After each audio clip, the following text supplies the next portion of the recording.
Mateus 26 diz assim: Enquanto comiam, Jesus tomou o pão, deu graças, partiu, deu aos discípulos dizendo: Tomem e comam, isto é o meu corpo. Vamos fazer uma oração? Orem comigo. Senhor Deus e Pai, nós queremos te agradecer essa oportunidade que o Senhor nos deu, que o Senhor possa estar abençoando, abrindo nossos corações para que possamos absorver a sua mensagem e colocar em nossos corações e não guardar, ó Pai, mas sim colocar em prática, buscando fazer a sua vontade sempre. Nós te agradecemos essa oportunidade, em nome do Senhor Jesus. Amém. Bom dia, igreja amada, a paz do Senhor habite seus corações, os nossos, o meu. E é uma alegria estar aqui olhando para cada um de vocês, quer dizer, somente com a sensação, de estar olhando, e eu sinto bastante falta de estar com os irmãos, de estar com cada um de vocês, mas fazer o quê? A gente vai se adaptando, vai, na verdade, fazendo uma gambiarra ou outra para que possamos estar sempre unidos com Cristo Jesus. Mas assim, você acha que eu vou fazer a ceia? Não, mas no começo até pareceu, A leitura do versículo, de base para a mensagem, seguida da oração, deu quase, quase que eu enganei vocês. Mas não, mas se você quiser, aproveita o final dessa mensagem, se você ainda não fez a ceia neste domingo, dia 24, aproveita e já emenda, já aproveita a leitura.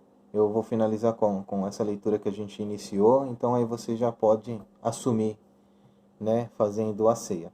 Mas vamos lá, mas o que eu quero falar aqui é neste momento, realmente, da ceia, Mateus 26 é o que a gente já está acostumado, de ler praticamente todos os domingos, não somente Mateus, mas repetindo o que o apóstolo Paulo fala, lá em 1 Coríntios, mas aqui, olha que interessante, pega a sua Bíblia aí, abra Mateus 26, mas não vamos ler o 26, vamos ver um pouquinho antes aqui no 17, olha lá comigo, acompanhe comigo. Versículo 17 diz que no primeiro dia da festa dos pães sem fermentos, os discípulos dirigiram-se a Jesus e perguntaram: Onde queres que preparamos a refeição da Páscoa? Aí Jesus respondeu, dizendo: Entra na cidade, procura um certo homem e diz para o homem: O mestre diz: O tempo está próximo, vou celebrar a Páscoa com os meus discípulos em sua casa. Os discípulos fizeram como Jesus havia instruído e prepararam a Páscoa. Olha que interessante aqui. Jesus falou: vai lá na cidade, fala para o homem, acha o homem tal lá, e fala para o homem que o mestre pediu para fazer a ceia lá. E os discípulos foram e fizeram isso. Continuando aqui na leitura, no versículo 20, diz que ao anoitecer, Jesus estava reclinado à mesa com os 12. E enquanto estavam comendo, olha que interessante, enquanto estavam comendo, ele disse... Deixa eu me achar que achei. Digo-lhe certamente que um de vocês me trairá. Olha que interessante. Então pensa, olha a oportunidade que os discípulos estavam preparados ali para fazer uma ceia. Eles estavam celebrando a Páscoa, que era a festa que eles faziam, os judeus celebravam uma vez por ano, referente à Páscoa, a saída deles, a liberdade da escravidão do Egito. Eu acho que é de conhecimento da maioria de nós. Talvez, se a gente for trazer para os dias de hoje, uma festa parecida, nos tempos de hoje, seria talvez o Natal, que a gente se reúne, algumas famílias ainda têm a tradição de se reunir com a família, esperar da meia-noite, e aí fazer aquela janta com aquela ceia, bastante comida, pernil, frango, chester, enfim, mais ou menos parecido, assim, uma refeição, mas ali eles tinham um significado, eles tinham um propósito, E Jesus, naquele momento que eles estavam no meio da refeição, ele disse que um de vocês me trairá. Olha que interessante, Jesus aqui, ele é conhecedor de todas as coisas. Jesus aqui, ele já sabia o que ia acontecer no futuro. Então, é como se Jesus fosse aqui vidente, Não é que estou querendo dizer que Jesus é um vidente, mas aqui, especificadamente aqui, Jesus já sabia o que ia acontecer um pouco mais à frente ali. Que alguém alguém não, né? No caso, Judas iria traí-lo. Continuando aqui a nossa leitura, né? Diz no versículo 22, diz, eles ficaram muito tristes. Também não era de se esperar, né? Imagina a gente estar feliz ali, celebrando, contente, e do nada o mestre diz que, olha, um de vocês vai me trair. Então, é uma coisa óbvia, todos ficaram tristes, né? E aí eles começaram a se perguntar, né? Olha, certamente não sou eu. Vamos ver lá o que está dizendo. Ó, começaram a dizer um após outro, com certeza não sou eu, Senhor. Afirmou Jesus, aquele que comeu comigo no mesmo prato há de me trair. O Filho do Homem vai, como está escrito a seu respeito. Mas ai daquele que trair o Filho do Homem, melhor que não seria nem haver nascido. Jesus dá uma dica aqui antes, né? Jesus disse, ó, aquele que comeu no mesmo prato que eu, ele há que me de trair. E seria melhor que ele nem tivesse nascido, né? Olha que forte essas palavras. Realmente impactaram ali aquele momento, né? Aquele momento alegre, de alegria, de comemoração ali, ele acabou sendo um momento triste, né? Porque ninguém esperava que um deles ia trair.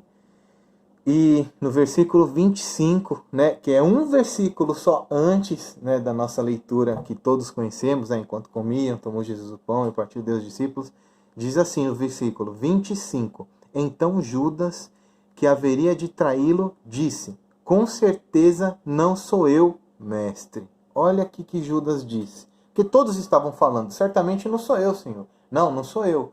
E aí Judas também entrou na brincadeira, né? Porque brincadeira, né? De ter falado isso. Mas olha a resposta do Senhor Jesus. Jesus afirmou, sim, é você. Jesus aqui foi direto.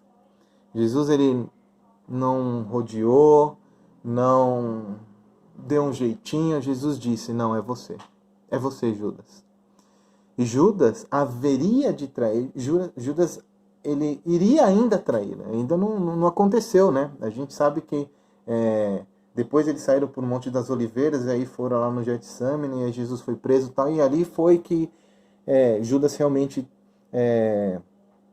consumou todo o seu ato, né? A sua traição ali no momento. Mas Jesus disse, você irá me trair. Jesus aqui, ele simplesmente apontou, ele mostrou claramente qual era o erro de Judas, o que ele ia fazer, o que ele ia cometer. E o que traz isso de lição pra gente, né? Eu refletindo nisso, o que isso me trouxe? É que Jesus, de acordo com a palavra de Deus, com seus ensinamentos, ele está nos mostrando, dizendo claramente qual é o nosso erro. E cada um de nós, cada um de você que está me assistindo, você sabe o que você precisa mudar. E a palavra de Deus, Jesus diz claramente para você o que você deve fazer. Então eu pergunto, como tem sido o seu relacionamento com a sua família? Como você tem tratado a sua esposa, ou como você tem tratado seu marido, ou seu filho, ou seu pai? Qual o seu relacionamento no seu trabalho, no seu estudo, ou agora que você está de quarentena, como você está lidando com essa situação? Jesus, ele está apontando diretamente qual é o seu erro. Jesus está dizendo, olha, você está fazendo isso. E você sabe muito bem disso. E o que precisamos fazer diante disso? Precisamos mudar. Precisamos nos arrepender e aceitar o que Jesus fez. Porque aqui, seguindo, né, só para a gente finalizar, fechar, seguindo, o próximo versículo diz, enquanto comiam, olha aqui, lá no versículo, vocês lembram lá, acho que se eu não me engano no 18, deixa eu dar uma olhadinha aqui, na verdade no 20, diz, 21, enquanto estavam comendo, disse, certamente um de vocês me trará. Então eles estavam comendo e Jesus disse isso. E durante ainda, logo depois dessa conversa, enquanto comiam, Jesus aproveitou aquele momento e tomou o pão. O abençoou e disse, isso é meu corpo. E depois pegou o suco da videira. E aí ele nos ensinou um ato que nós fazemos isso domingo a domingo. E por que nós fazemos isso? Para relembrar que Jesus, ele aponta as nossas falhas, os nossos defeitos, mas ele nos deu a vida por cada um de nós. Então, domingo a domingo nós relembramos esse sacrifício de amor, esse sacrifício, essa chance que Cristo nos deu de nos perdoar, de nos arrepender, de voltar para Ele. Então há tempo, ainda há tempo de olharmos para nossas vidas e arrepender dos nossos atos, olhar para que Jesus está apontando, para o meu defeito, para o meu erro, para o meu pecado, e que realmente eu possa, de coração, colocar isso no meu coração e não guardar, como no começo da oração, mas simplesmente colocar em prática, porque é isso que vai fazer a diferença, praticar em nossas vidas. Então, neste momento eu fecho e que possamos sempre lembrar que Jesus está de braços abertos para receber cada um.